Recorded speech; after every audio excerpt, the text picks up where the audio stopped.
Thank you for joining us. Whether you're from the private, public, or non-profit sector, your presence here signals something meaningful.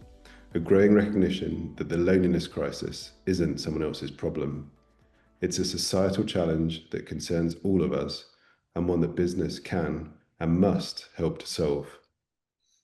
For far too long, loneliness has been siloed as a public health issue, handled primarily by governments and charities. But our research with the University of Manchester, brought together in our Business versus Loneliness report, tells a different story. A story where the private sector holds untapped potential to address loneliness, not just ethically, but strategically. What we found is powerful. We surveyed 10,000 people in 5 countries around the world and discovered that over 44% of individuals report experiencing medium to high levels of loneliness. The truth is that loneliness is not just an emotional burden, it's a driver of poorer health outcomes, diminished productivity, and weakened social cohesion.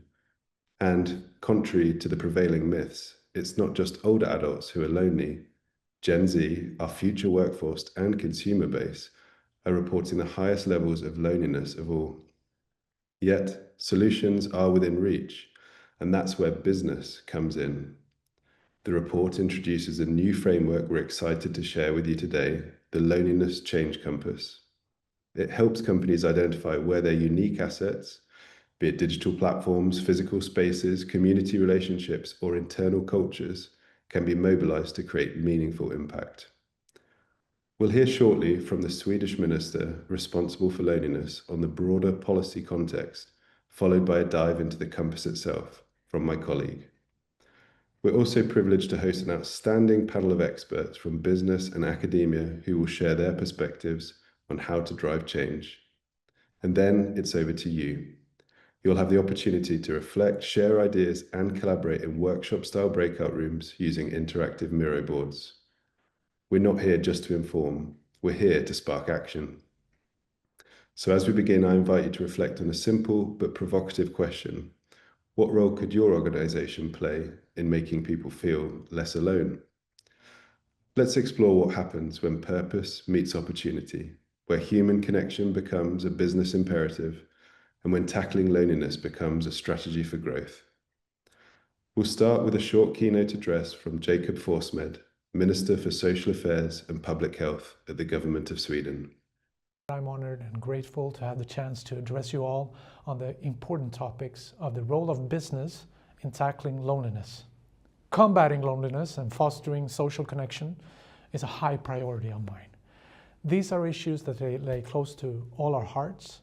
When social connection is absent, the human mind suffers. We have all experienced loneliness at some point in our lives, but it is important that we view the issue of loneliness and lack of social connection also as a wider societal problem.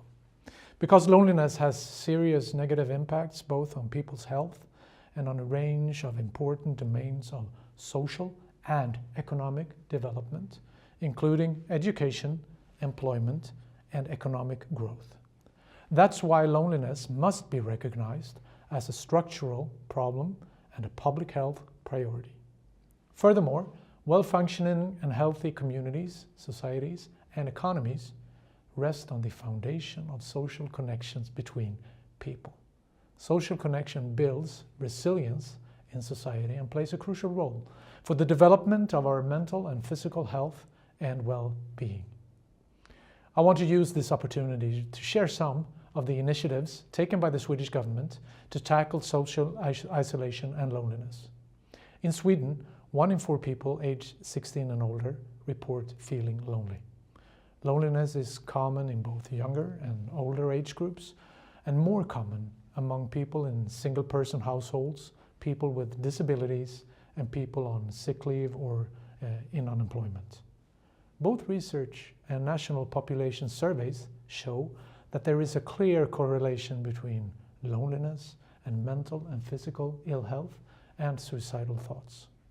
Loneliness increases the risk of developing depression and anxiety.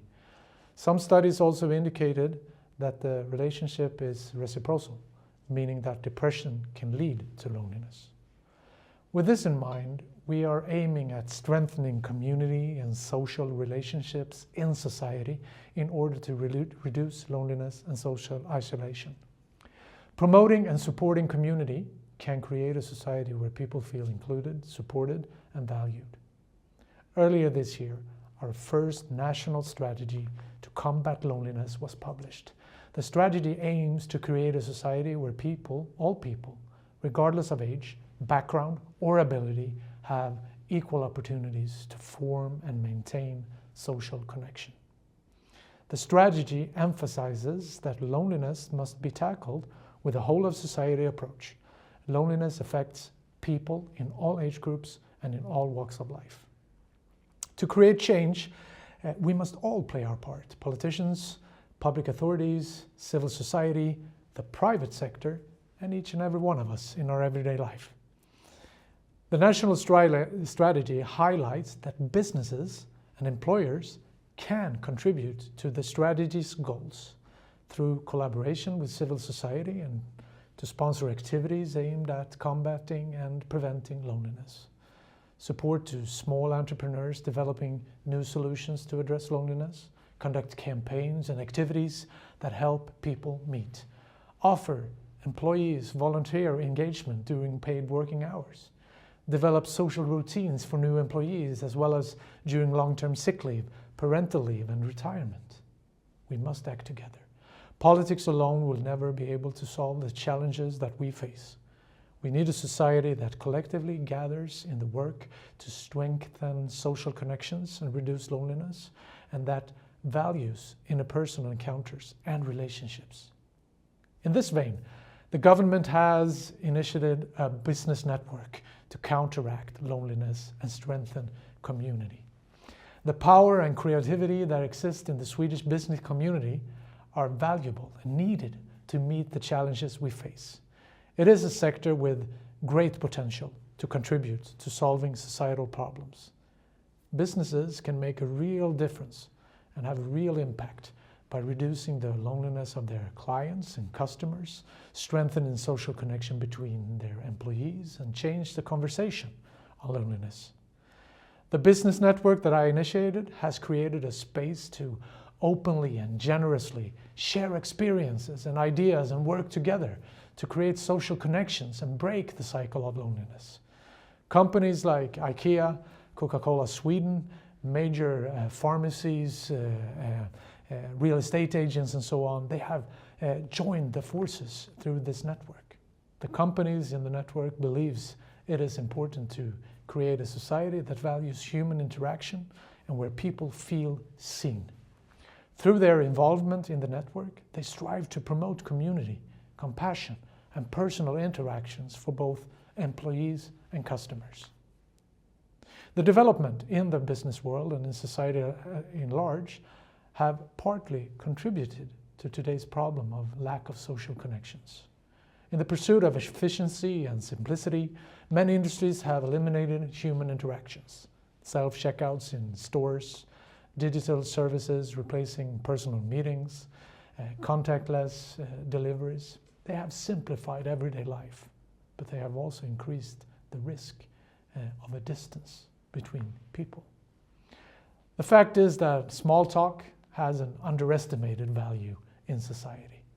When small, everyday interactions disappear like a small friendly conversation with a cashier or a smile from a bus driver, the social fabric weakens.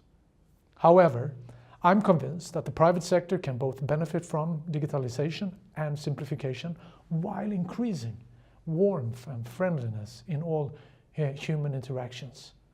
Business have a great potential to strengthen community through interpersonal meetings and contacts. You have a very important role to play because you are where people are, where they work or commute, where they shop, run errands, where they spend their time and money. When people struggling with loneliness seek someone to talk to, they may turn to you and your employees. Awareness on how meetings with your customers and guests, interactions with employees, and decisions you make about the design of your services and products can affect people's quality of life and sense of community, and that is key. As companies, you have the opportunity and capacity to contribute, and we all have a responsibility for the development of society. I am very honored to also be one of 12 commissionaries in the WHO initiative Commission on Social Connection. The Commission have worked hard over the past 18 months to highlight the problem of loneliness and isolation and make social connection a global priority. In the work of the Commission, the role of business is highlighted. I am proud that the World Health Assembly adopted the first ever resolution on social connections last week, and that the Commission on Social Connection will publish a report on loneliness and social connection this summer. Watch for that report. The Swedish government will continue to work intensively to combat and prevent loneliness and social isolation and make social connection a significant priority in our public health work. I am glad that so many of you are taking part in this webinar here today. Together, we can break the cycle of loneliness. Thanks, Minister Forsmed, for sharing this policy perspective. Really, really interesting.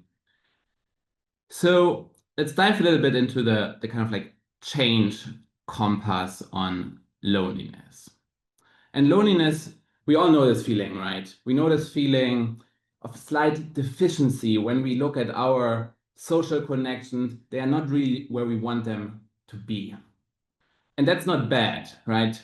This feeling exists to give ourselves a self-correction mechanism to adjust our behavior and act in a healthy way. So feeling lonely is not bad. What's bad is to get stuck. And when you get stuck in that feeling, all those big problems that we always hear and talk about then appear. So to help you, business leaders, and it was really amazing to see where you're all joining from California, from Brooklyn, from Germany, from all over the world, to give you business leaders tools, pathways, actions to help people not to get stuck in that feeling. That's why we have created the Change Compass. And we have done this based on one of the largest data sets out there on the issue. So to give you guys a bit of context, let's rewind. Let's rewind a little bit to 2-3 years ago when we started this research journey. And really all the conversation back then was about the individual. Loneliness is something, it's like a person's problem, right? Like there's something wrong with you. You are lonely. It's a health issue. That was a little bit the narrative. And this is also quite reflected in how news media portray the issue. It's all about choices that create isolation. So it's on the individual. It's the choices we make that create isolation. This narrative that it's the individual or it's an epidemic, that there is a cure to it, right? Like it's a health issue again. Or even further, there are 10 actions you can take today to not feel lonely. So all that being said, in short, the narrative when we started this research was twofold. Number one, loneliness is an individual's problem. And number two, just get out of your seat and connect with others. If you're lonely, you can do something about it.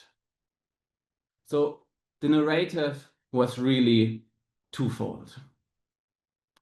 However, when we looked in the data, we found something quite different. Yes, that notion of loneliness being the individual's problem was also there, of course. And for many people, coaching, for example, to connect with others and many of the things that I implied before are actually the right thing to do.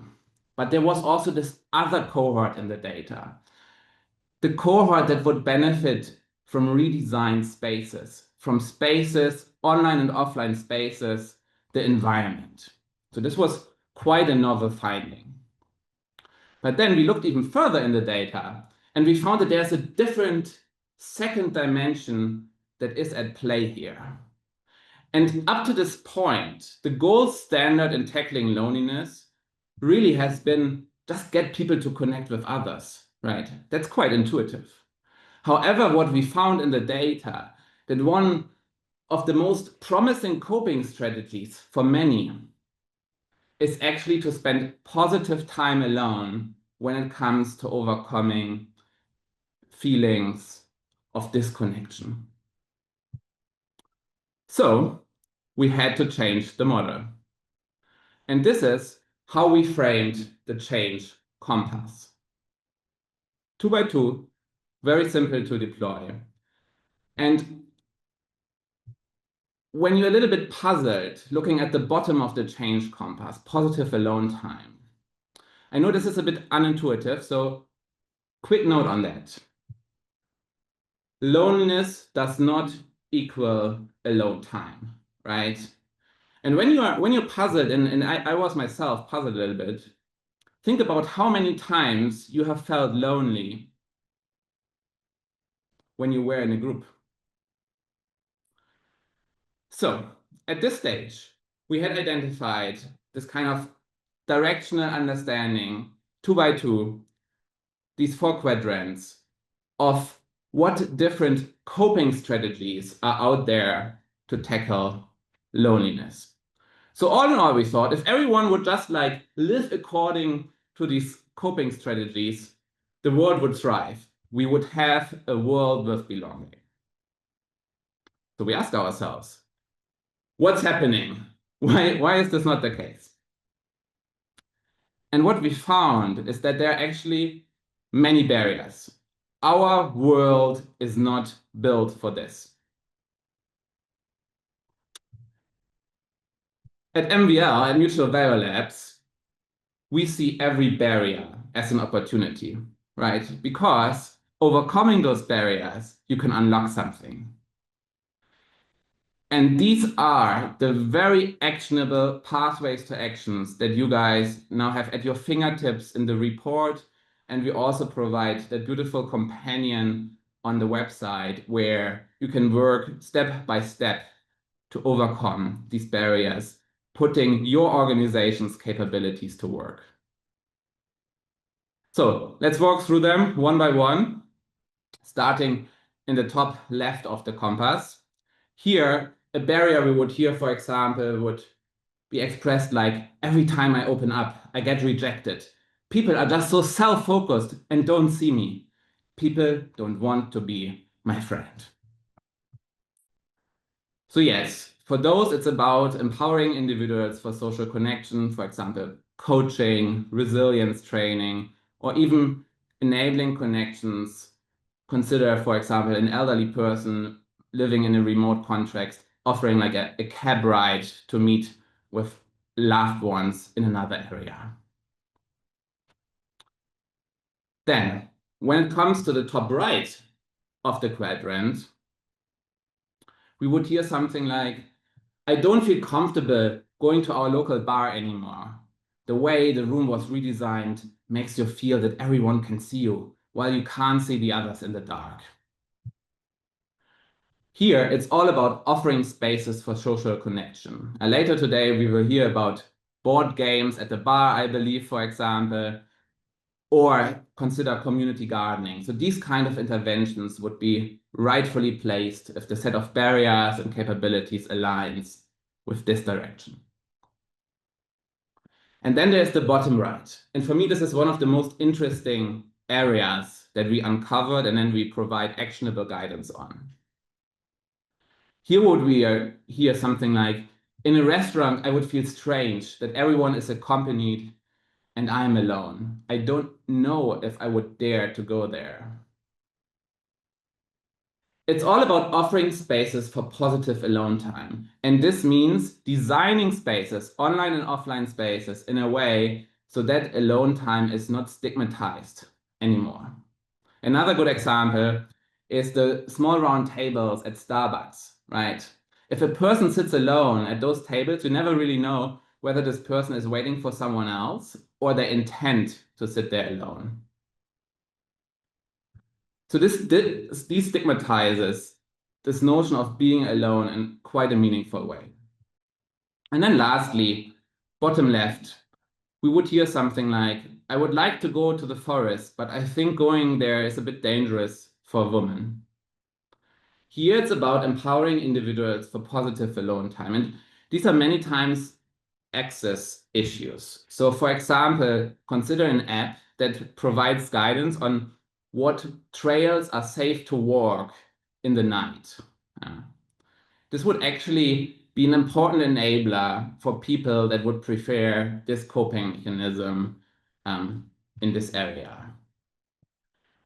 So all in all, we see this compass really as a clear call to action. And what makes it so special for me personally is that I think it massively changes the agency of business. When the conversation was all about, the individual, the health issue, loneliness, people not really, it's their problem. Business leaders could think, oh, what should I have to do with that?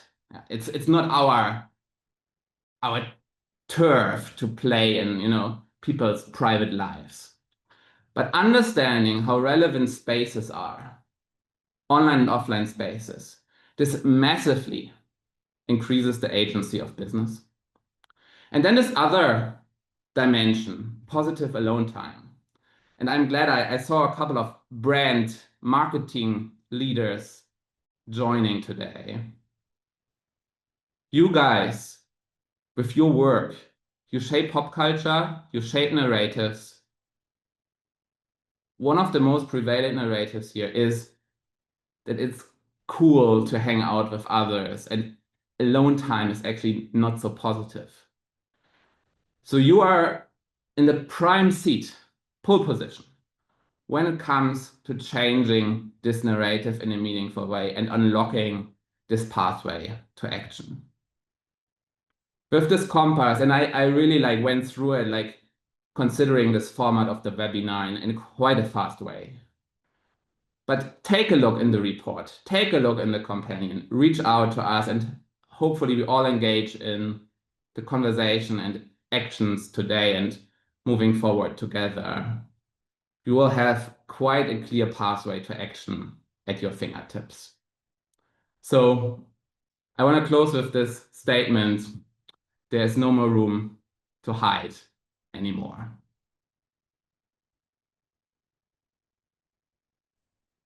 Wonderful, Pascal. Thank you so much for that brilliant articulation of the Change Compass. And just to add my welcome to everyone who's joining across the world, it's wonderful to have you here with us on our first webinar on business versus loneliness. And my name is Alistair. I'm the Senior Director for Learning and Business Transformation at Mutual Value Labs.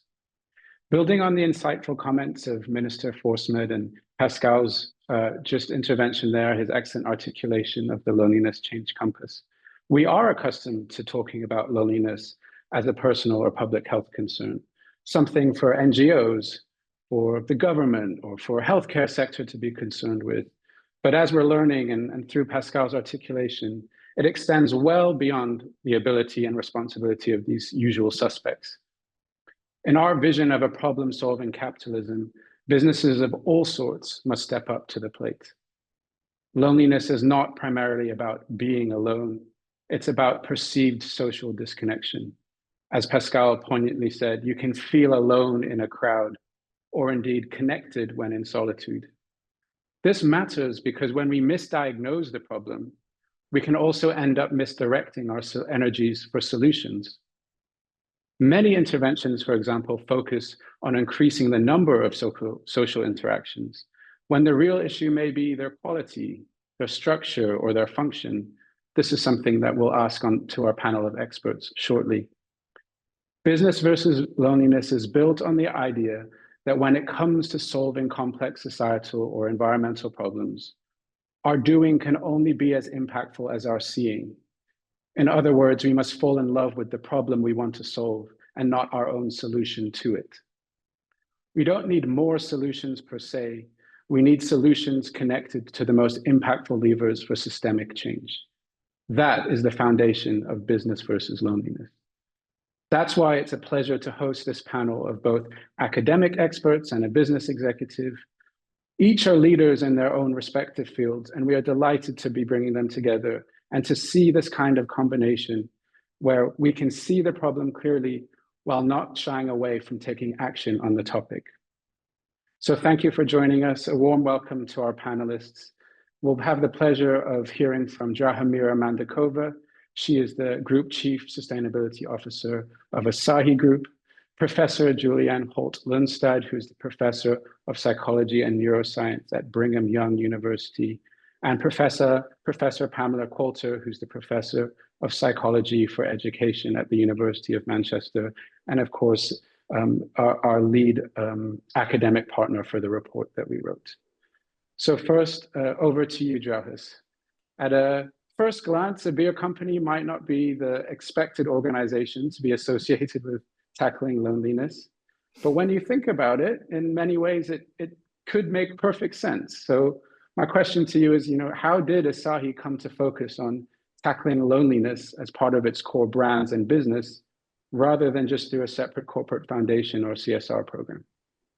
Good afternoon, all. Good morning, good late afternoon. I see people from around the world joining. It is great. So thank you for that. Thank you for inviting me to share a little about our purpose and what we believe as Asahi, as a company, we can bring as a positive impact to the world and also as a profitable solutions. And I probably will briefly start with saying who we are as Asahi. If you don't know our company, we are the global company operating in more than 100 countries in the world with 28,000 people. In European space, our business is focused on bringing beer, either alcoholic, non-alcoholic, to consumers. Our business has roots in Japan, where it's more diverse, so bringing multi-beverage food and also beer to consumers, but also operating with a multi-beverage in Australia, Southeast Asia, and other countries. And I will share a little with you about what we did in Europe and how this topic of the loneliness became part of why we exist as a business. And we felt strongly that we can bring a profitable solution to this problem. And it all started 2020. Lockdown, COVID, we all remember this time. We were all sitting as the regional European leadership team, and we felt that it is the right time to think about 2030, to think about the 10 years strategy of our business, where we want to go, just to, in that period, to stop and think in that online space. And as we were starting with standard approach with external consultants to help us to shape the long-term strategy, we just stopped and said, we need to know why we exist. What is that deep reason why we are there beyond making money? Because if we want to engage with our people, our employees, and if we want to engage and connect with people, consumers, partners, we need to know more than only making profit. And this is how the whole journey started. And through this exploration and discussion, we were looking at what it is there, what are the bigger issues and problems which are somehow authentic for our business to address profitably, where our people, our country will trust that we have the right and space to play a role in. And this is how this topic of the creating meaningful connections, which became the purpose of our European business, was born. Because there was a feeling that as a beer company, where beer has been for years, for centuries, the glue for connections. So people say we go for beer in many countries, actually as a symbol of meeting. Just nothing very often with drinking, just as a symbol of that we will be together, we will meet. So this is what felt as a very strong proposition and the reason why we exist. And what we defined was that we would like to be the enablers of meaningful human connections, because togetherness is so powerful. When we are together, we can see more, we can feel more, and we can also change more for better, for people, for planet and the communities. And we also felt that this is translated into the different dimensions. And we have 3 very specific goals and KPIs where we wanted to have the impact. The one of them is linked to the togetherness issue of the loneliness and inclusion, because there is a lot of polarization as exclusion. Another element of this inclusion is connected in case of our business to alcohol, because there is a lot of issues related to the alcohol misuse. And we realize that in many societies, those who do not drink are considered as not being invited to be at the table in the pub. They are pushed, either you drink or you are not a friend. So we felt that this is a commercial opportunity for us to innovate, to think about the growth of our business portfolio, engaging with consumers, and bringing the choices to consumers at the same time to address the element of this exclusion, just to say, drink what you want, you are always in, it feels as belonging. And the last element on the pillar and KPIs of this issue of the connection, togetherness, and loneliness was in relation to nature, because we have very bold sustainability goals about decarbonization, and we felt we can only achieve them if we are able to connect people, other organizations to work together. But specifically on the loneliness, and it was mentioned by Pascal at the beginning, we went with our purpose through everything what we do, bring it to life. And we also started to do work on our brands. So how our brands can address these different elements of our purpose. And one of them was our Kozel brand, which decided to deep dive into the issue of the loneliness and did a big study in Czech Republic, where are the roots of this brand, to understand it and try to address it. And we were very successful and have been successful in bringing the spaces, especially for people to connect. And it was very authentic, especially for this brand, because it comes from the very small village where the society really makes a difference for people, for their sense of belonging. And this was always the part of the DNA of this brand and the value which was brought to consumers around the world. So this is what we did. There is much more to speak about how other brands were taking this and how as a company we do it. But I think there are also other sharing. So I will go back to you. I'll start to stop here probably and give space for questions later. Wonderful, Drahomir. It's a great point to stop on, because it's still an unfolding story for you at Asahi Group, and obviously our work is just beginning to get started. So the progress has been brilliant, but we're only at the beginning. So we're increasingly aware that of the depth and the complexity of the loneliness problem. It's why we're still at the beginning, isn't it? But there's a paradox here that both the minister and Pascal raised with us, which is that while loneliness is experienced on a personal level, it's also connected in with deeply contextual environmental components. And that's why in our Change Compass, we've tried to make these kind of two intersecting dimensions as visible as possible. So Julianne, if I can welcome you to speak to us. When we look at the top of the compass, and naturally social connection is a critical part of reducing loneliness, but there's a real layer of nuance to the kind and quality of social connection that we actually need to reduce loneliness. It's not just a matter of hanging out with a friend and being, sociable. So what should we be considering when we are thinking about the need to foster more social connections? Yeah, thank you. I'm very grateful to be able to share some of my experience and thoughts on this. And so grateful to join so many incredible people here today. I think that really to get us thinking about this, we need to step back and think about why we experience loneliness in the first place and how it relates to social connection. And so across scientific disciplines, it's believed that social connection is a fundamental human need. And so just like we need food, shelter, water, we need social connection.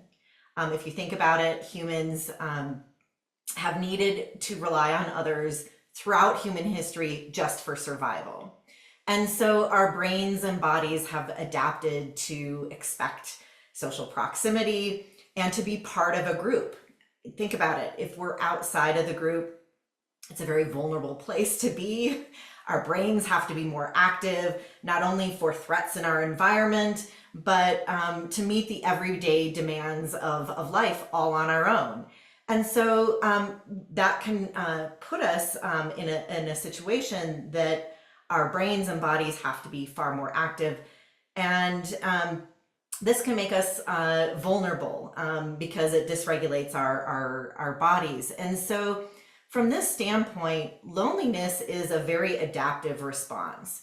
And I think it's apt that we have a lot of food and beverage companies here, because one of the analogies that's often used is that loneliness is akin to hunger or thirst. It's this biological drive that is really uncomfortable, but motivates to seek out something that we need biologically. And so from that standpoint, it's something that is normal and natural. So we should have no shame in feeling it. But of course, if it becomes persistent, this can be very detrimental. And so we need to think about, why are we feeling lonely, and what need we might be missing. And so what do we know about social connection, and what are our needs? And so across lots and lots and lots of studies, what we've found is that there are three core elements that seem to emerge, and that is the structure, function, and quality of our connections. And so let me just kind of walk you through what it is that, and I should mention that these elements have been identified across the entirety of the scientific body in terms of what has been linked to important health outcomes, much like what Minister Forsman had talked about, the mental health, physical health, cognitive health, productivity, all of these different kinds of outcomes. So these three elements are structure, function, and quality. And so the structure really refers to a lot of the more kind of objective ways that we connect to others. So the number of relationships that we have, the size of our social network, the diversity of those relationships. So having a variety of kinds of relationships, and the frequency in which we interact with other people. This is a core element that we need, but it's not sufficient. And so just having people in our lives is necessary, but insufficient, because we need people we can actually rely on. And so that brings us to the functional element. And so this is the idea that we need people that we can draw upon to meet various needs and goals, and that we can rely on for support, whether that be emotional support or more tangible support, or even just advice or a favor. But we also know that sometimes we can get support, and that may not be sufficient either, particularly if that support comes with strings attached, or conflict or strain. And that brings us to our third component, and that's quality. And so we need to ensure that not only do we have people in our lives and people we can rely on, but that these are high quality. And that we need to recognize that not all relationships are entirely positive, and that they can come with conflict, strain, unreliability, insensitivity. And so we need to recognize that they can vary in the positive and negative aspects. And so what we see broadly is that when these three elements are high, when the structure, function, and quality are high, we reap many of the benefits that we've talked about. But if any one of those is low, this can put us at risk, not only for these different outcomes, but also risk for loneliness. And so we might feel lonely because we don't have the people in our lives that we desire. We might feel lonely because we're either not receiving the support that we need, or we're getting there's a a mismatch between what we need and what we're receiving. Or it could be that this loneliness is a result of poor quality. So loneliness can occur for any of those reasons. And so we do need to make sure that we have high levels across those.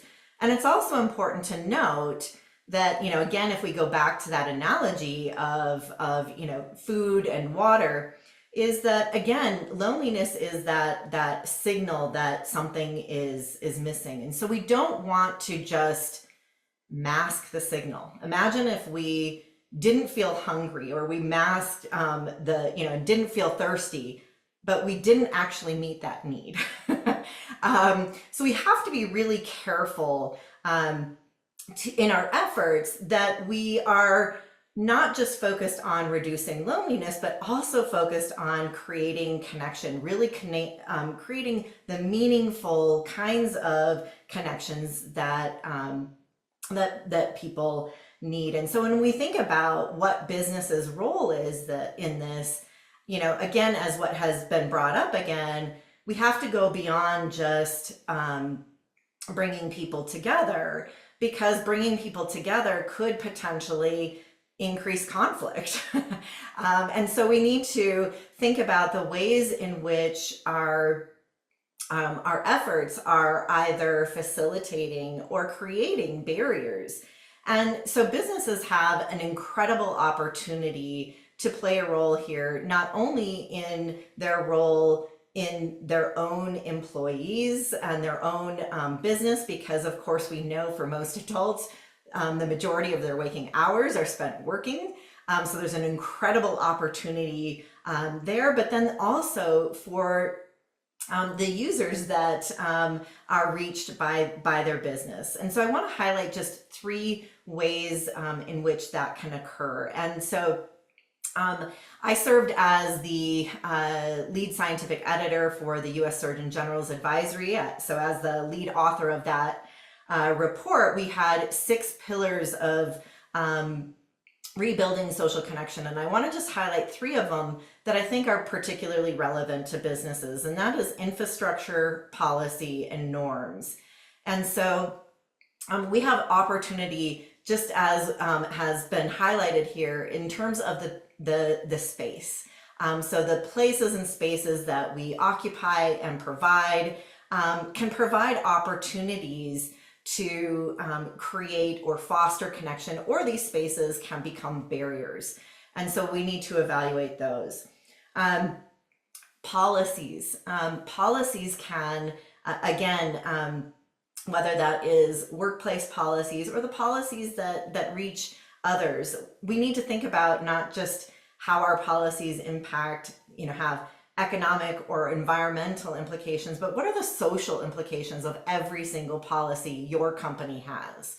And then finally, norms.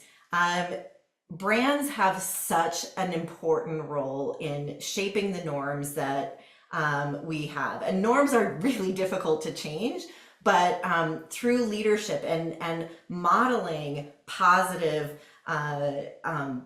values of connection, this is an incredible role that businesses can play. And I'm happy to go into more detail on any one of these, but I wanted to keep my remarks short. So happy to answer questions at a later point on any one of these. Thanks, Julianne. That's really insightful. And I think, as you said, you've opened up plenty of avenues for discussion. My colleague Nick just popped into the chat that you are, as the audience, more than welcome to ask your questions to the panelists.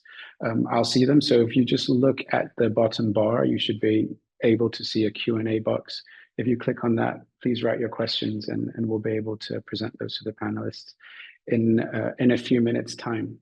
But before we do that, warm welcome, Pamela, certainly last but certainly not least, welcome. So, we've talked about social connection, the nuance there of it's not just about numbers, it's about quality, it's about function.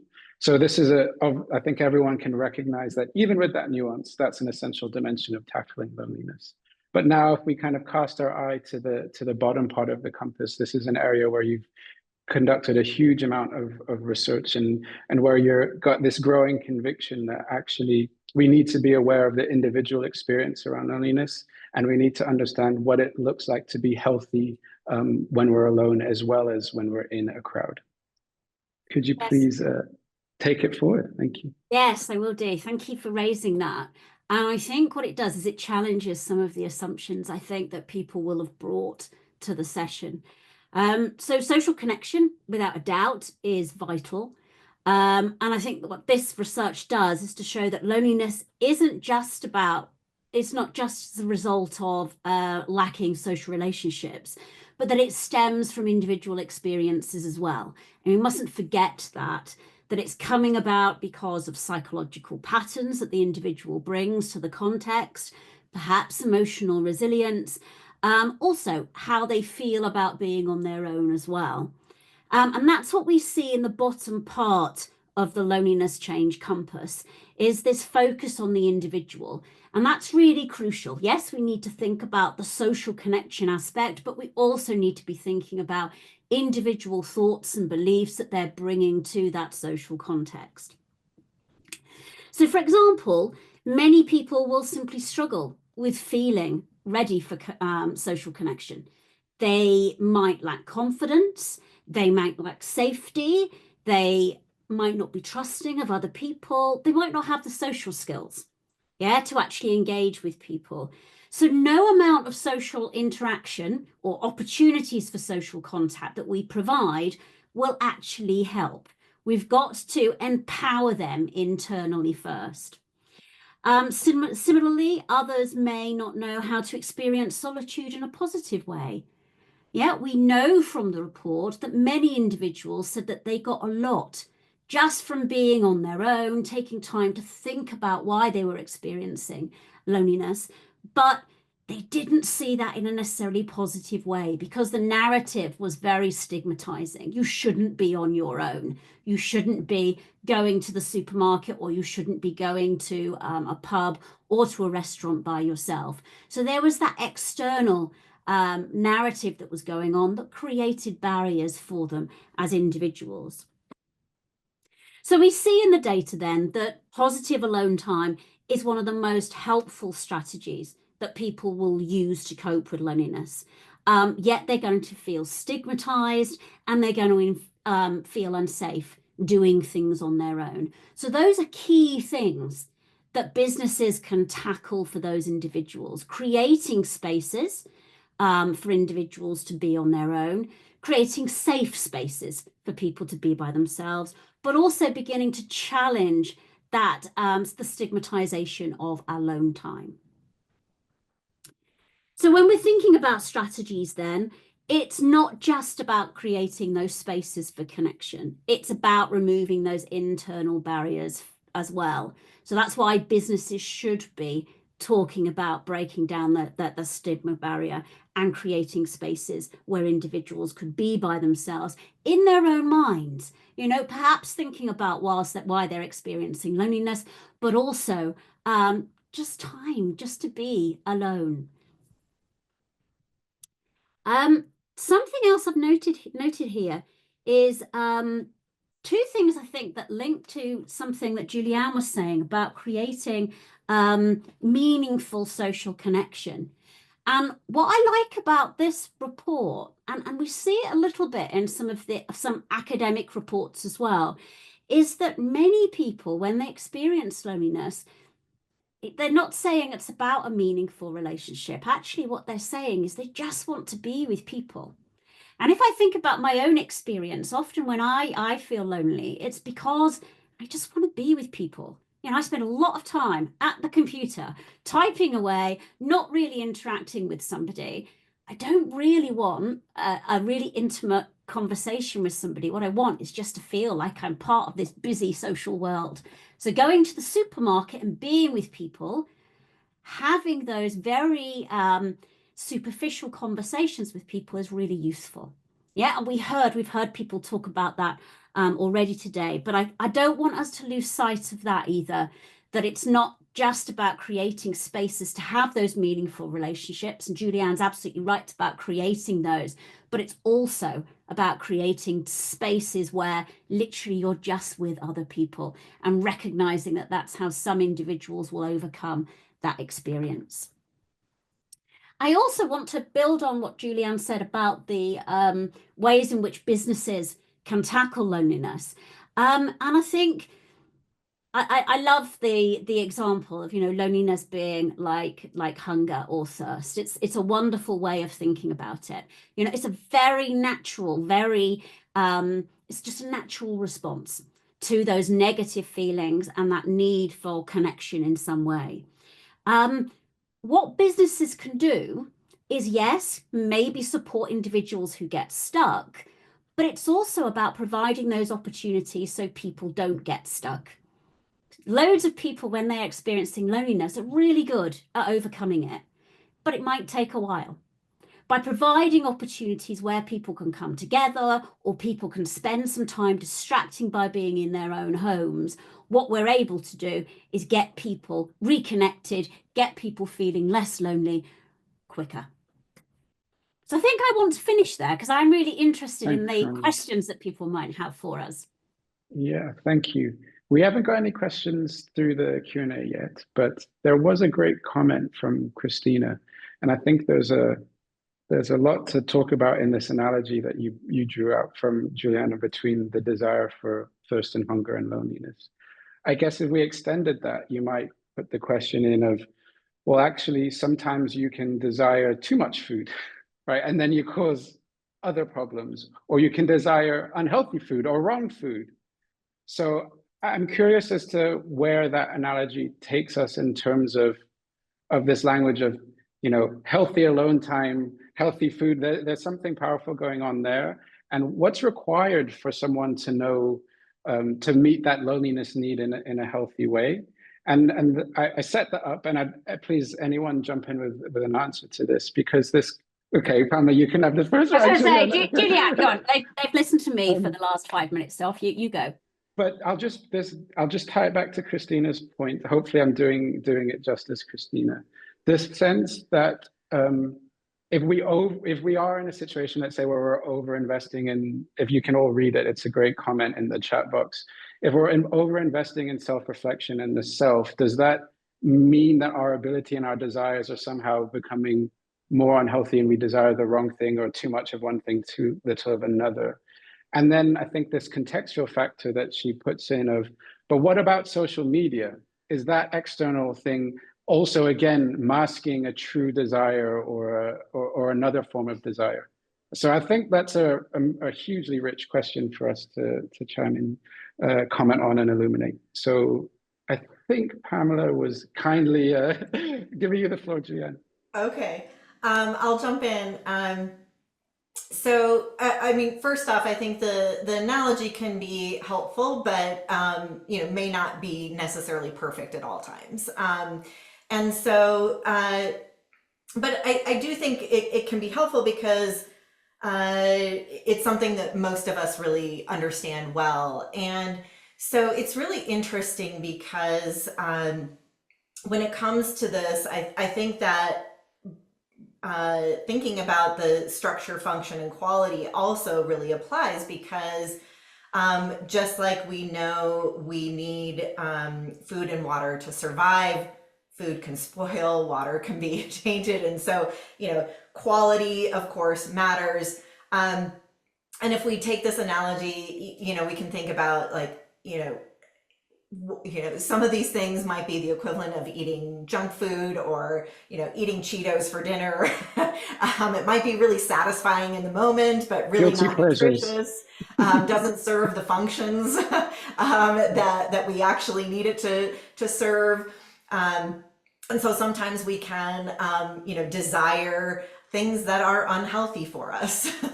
And that's actually really important to note, because we need to be very careful about recognizing when our preferences might not necessarily be healthy.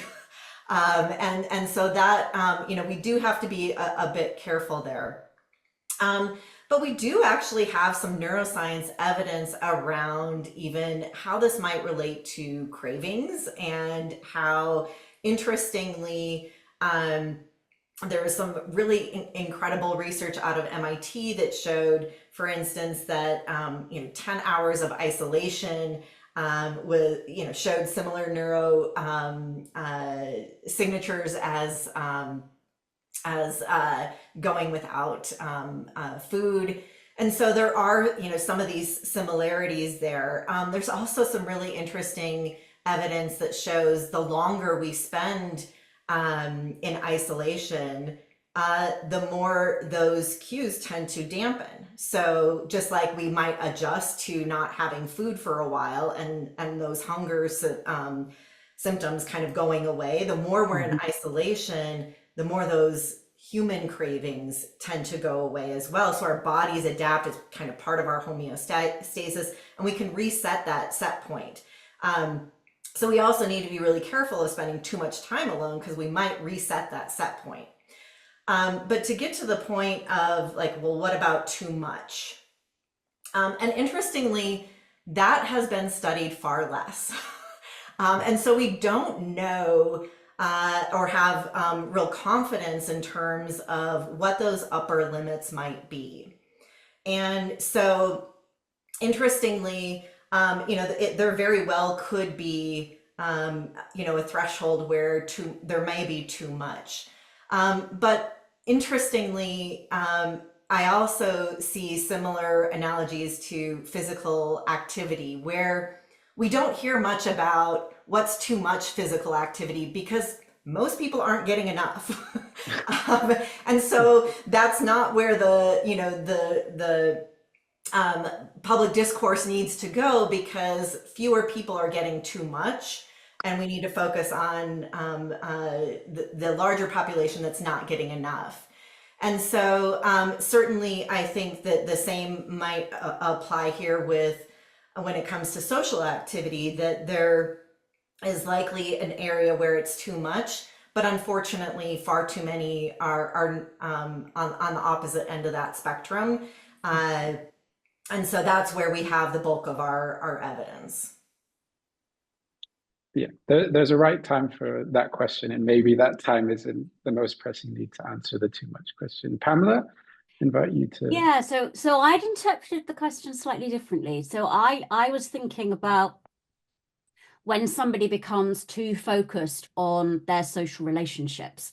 So they are doing what we call over mentalizing. So thinking too much about whether they're getting enough from their social relationships.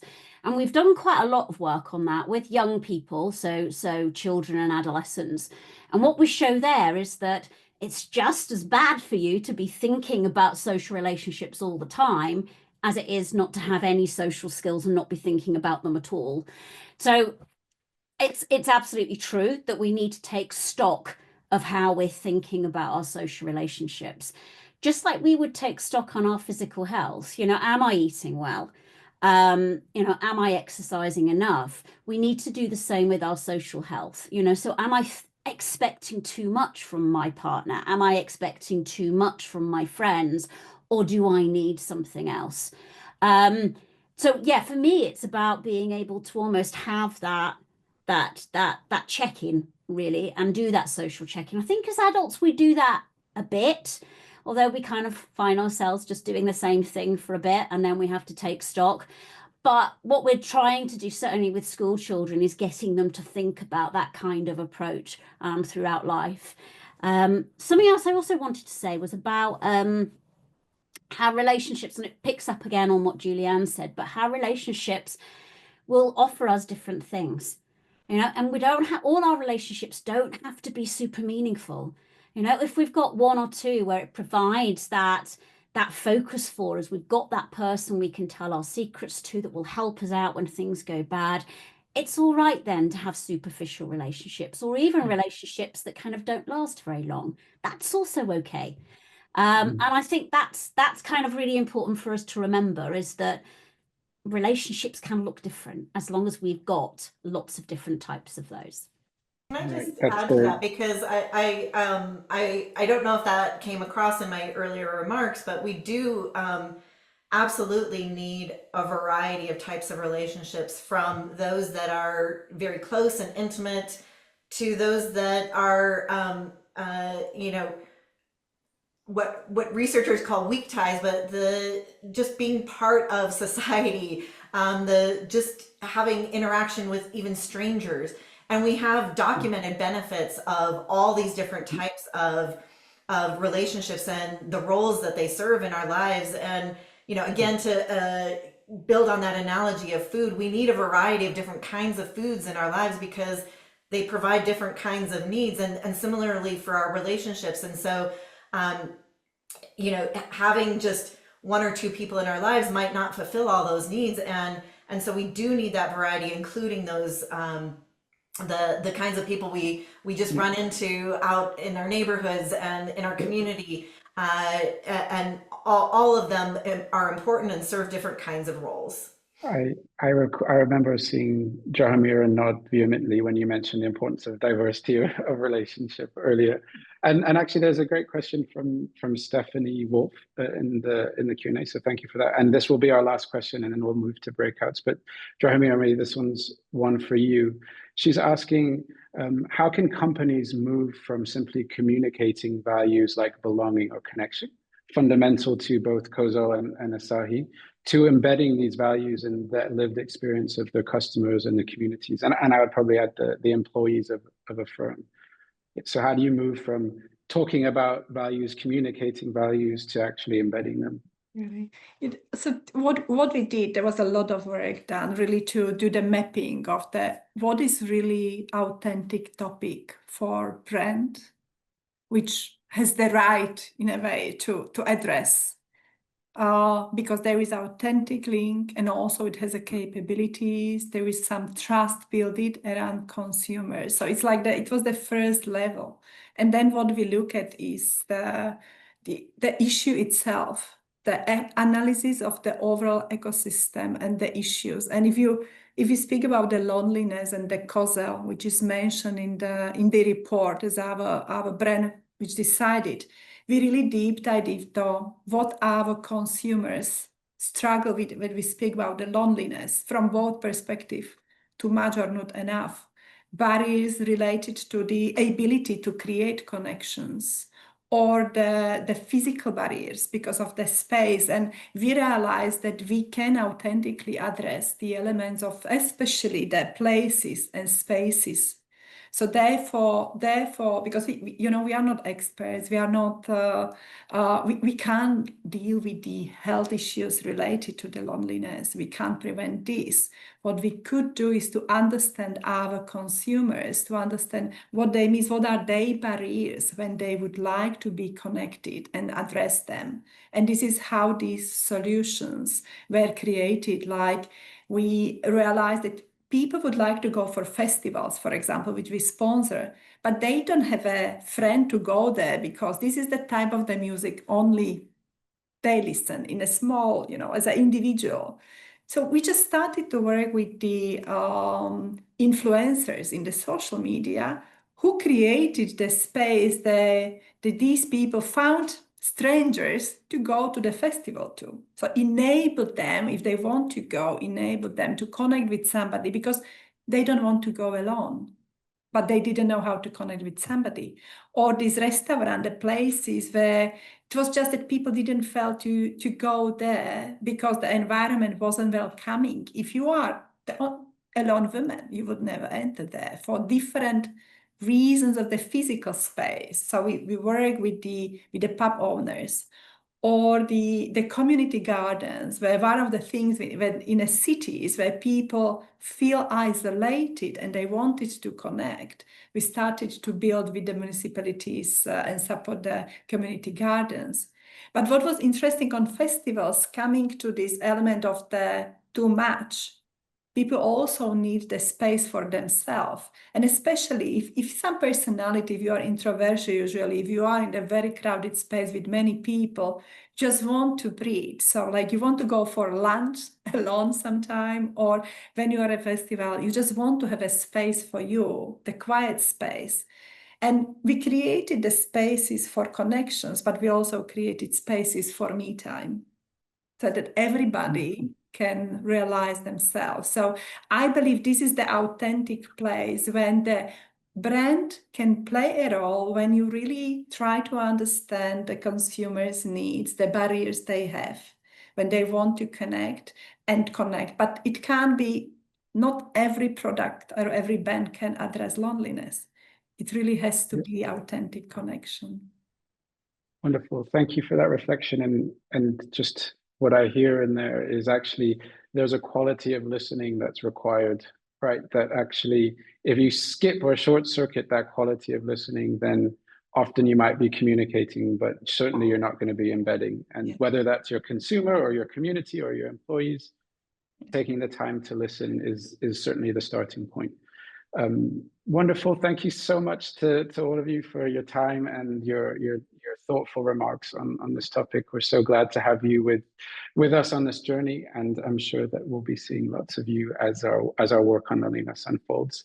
Now, to everyone who submitted a question but we didn't get to, and careful what you wish for, because we pushed you guys for questions and now we've got 9 unanswered questions. So as a team, we'll try and get back to you through LinkedIn or so on, because the quality of questions are really fantastic. And maybe if you, Pamela, Jahos, Julianne, if you see these on LinkedIn, you can put your voice on the thread there. That'd be a wonderful connected way to respond to some of these questions, I think. I just want to say thank you to everyone who's joined us today, and to all our speakers for their insights, energy, and honesty you brought to this conversation. What we've heard is both sobering and hopeful, that loneliness is real and reshaping lives, but also that business has the power to help solve it. Not by accident and not on the sidelines, but by design, through the choices we make about how we lead, where we invest, what we build, and what we stand for. The question now is not, should business tackle loneliness, but how will your business lead the way? And that's exactly why we've created the Business versus Loneliness Change platform, a space for companies ready to go further, to move from insight to action, to collaborate with peers across sectors, to explore new business models, pilot interventions, and measure what truly matters. If today has sparked ideas, raised questions, or inspired a sense of possibility, then I'd love to invite you to join us. You'll find an email from me in your inbox from when you registered for the webinar. Just reply to that if you'd like to take the next step. Earlier, Minister Forsmed reminded us of something beautifully simple, the power of small talk in holding the fabric of society together. And yet, in many ways, we've drifted away from the art of casual conversation, the everyday moments that used to connect us. A chat in the lift, a greeting at the corner shop, often slip by unnoticed.